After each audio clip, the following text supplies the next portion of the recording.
क्या 2025 बिहार विधानसभा चुनाव में आरजेडी के इस खराब प्रदर्शन के पीछे तेजस्वी यादव के सबसे करीबी मित्र संजय यादव हैं? संजय यादव ही वो कड़ी हैं, संजय यादव ही वो जयचंद हैं जिनकी वजह से आज बिहार में आरजेडी की ये हालत हुई है। 25 सीटों पर ही ये सिमट गई है। कई ऐसे आरोप जो है वो संजय यादव पर लग रहे हैं। संजय यादव पर आरोप लग रहे हैं कि उन्होंने पैसे लेकर के जो हैं वो टिकट बांटने का काम किया।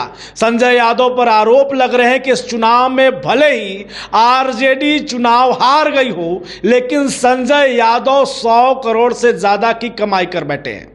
इसके कई कारण निकल करके सामने आए। दरअसल मीडिया रिपोर्ट्स की अगर बात की जाए तो मीडिया रिपोर्ट्स में लगातार यह कहा जा रहा है कि राजद अपने इस हार को लेकर के मंथन कर रहा है।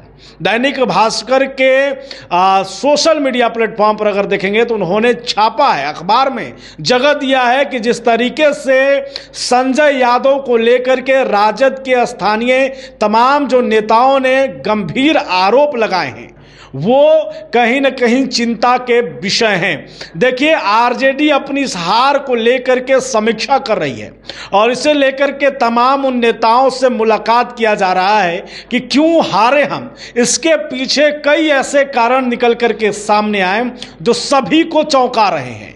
दरअसल जब स्थानीय नेता ऊपर में तेजस्वी यादव के बड़े नेता या प्रदेश अध्यक्ष से मिल रहे हैं तो अपनी बातों को बता रहे हैं और इस बताने के क्रम में एक ही बात निकल करके सामने आ रही कि इसके पीछे कोई और नहीं बल्कि संजय यादव ही हैं।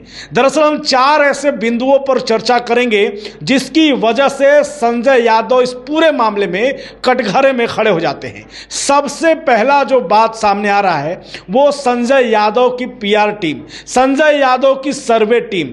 स्थानीय स्तर पर जब समीक्षा की गई, नेताओं से बातचीत की गई तो नेताओं ने कहा कि कई विधानसभा सीटों पर संजय यादव की सर्वे टीम पहुंची, 5-6 लोगों से उन्होंने संपर्क करने का कोशिश किया और उन्हीं आधार पर जो है उन्होंने ऊपर में रिपोर्ट भेजा और उस रिपोर्ट के बाद पैसे लेन देन का प्रलोभन भी शुरू हुआ। कई नेताओं ने आरोप लगाया कि जिन्होंने पैसे दिए उनके नाम की चर्चा ऊपर हुई, जिन्होंने नहीं दिए उनके नाम की चर्चा नहीं हुई। स्थानीय नेताओं ने कहा कि कई ऐसे सीट हैं जहां पर राजद मजबूत स्थिति में था। अगर बात की जाए तो बिहार के औरंगाबाद जिले में 2025 में राजद ने या महागठबंधन ने 6 सीटें जीती थी, जिसमें से 4 सीट जो है वो राजद के थे। लेकिन इस वक्त की जो स्थिति है इसमें 3 सीटें राजद अपनी हार चुकी है। महज 2025 में 1 सीट बचा पाई, वो भी गो विधानसभा का। यानी कि लोगों को लग रहा था कि जो नबीनगर विधानसभा का सीट राजद जीत रही थी उस सीट पर बदलाव तेजस्वी यादव ने क्यों किया। तो जैसे ही नेता समीक्षा के दौरान बड़े नेताओं प्रदेश अध्यक्ष मंगनी लाल मंडल से मिल रहे हैं तो अपनी आप बीती सुना रहे हैं। उन्होंने कहा कि जिन लोगों का नाम ऊपर गया था उसके बाद में पैसे के प्रलोभन का खेल शुरू हो गया था। जो ज्यादा पैसे दे रहा था उसके नाम की चर्चा हो रही थी, जो नहीं दे रहा था उसके नाम की चर्चा नहीं हो रही थी। इस पूरे मामले में निकल करके आता है कि संजय यादव ने करोड़ों रुपए की उगाही इस दौरान की है। दूसरे नंबर की अगर बात की जाए तो फिर मीडिया रिपोर्ट्स में सामने आता है कि दूसरे जो सबसे बड़े कारण होते हैं वो संजय यादव के बिहार के सोशल मीडिया के जो इन्फ्लुएंसर हैं या यूट्यूबर्स हैं उन पर भरोसा न करने के बजाय हरियाणा से यूट्यूबर्स को बुलाया गया। ये मीडिया रिपोर्ट्स में सामने आ रहे हैं कि हरियाणा के जो है यूट्यूबर्स को संजय यादव की टीम ने बिहार में बुलाया, न्यूज़ कवरेज कराया। जाहिर सी बात है अगर हरियाणा के यूट्यूबर्स आपको बिहार में आकर के सर्वे करेंगे तो वो किसका फैन बेस बढ़ा रहे हैं, वो किसका चर्चा कर पाएंगे, कौन उनको देख पाएगा।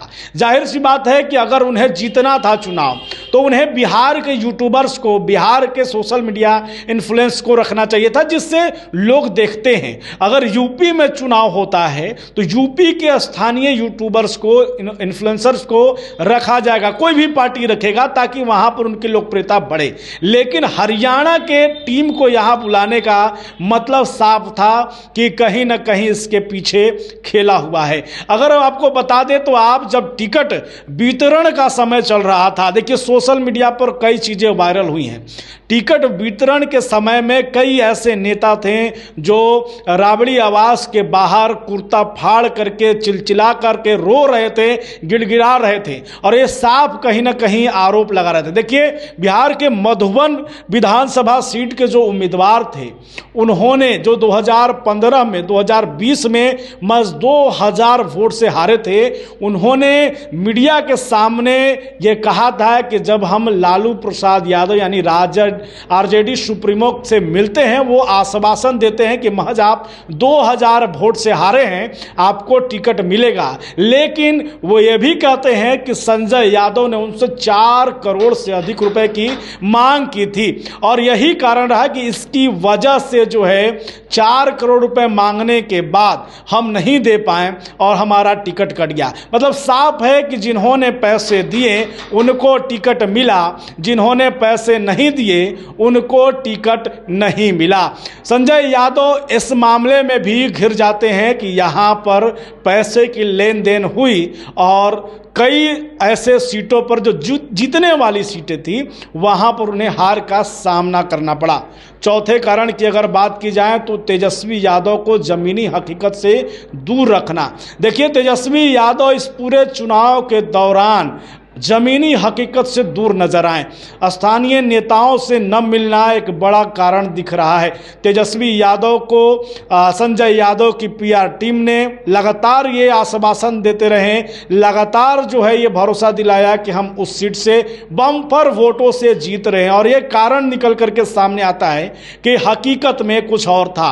दरअसल अगर तेजस्वी यादव स्थानीय नेताओं से मिलते, स्थानीय प्रतिनिधि से मिलते, तो शायद उनको समझ आता है कि क्या कुछ स्थिति ग्राउंड पर हमारी पार्टी को लेकर के है। और ये वो तमाम समीक्षा में बातें निकल करके आई हैं जिसमें 80% से अधिक लोगों ने इसके पीछे, इस करारी हार के पीछे कहीं ना कहीं संजय यादव का हाथ बताया है, संजय यादव को जिम्मेवार समझा। ऐसे में अगर तेजस्वी यादव इन तमाम चीज़ों के होने के बाद, तमाम समीक्षा बैठकों के बाद अगर फिर भी संजय यादव पर उसी तरीके से भरोसा जताए रहेंगे तो आने वाले समय में उनकी चुनौती और भी बढ़ेंगी। आप इसको लेकर के क्या कुछ सोचते हैं? आप इसमें किसे कसूरवार मानते हैं? कमेंट में जरूर बताएं। मेरा नाम राज पाठक है, आप बुलेट न्यूज़ टीवी देख रहे थे। बहुत धन्यवाद।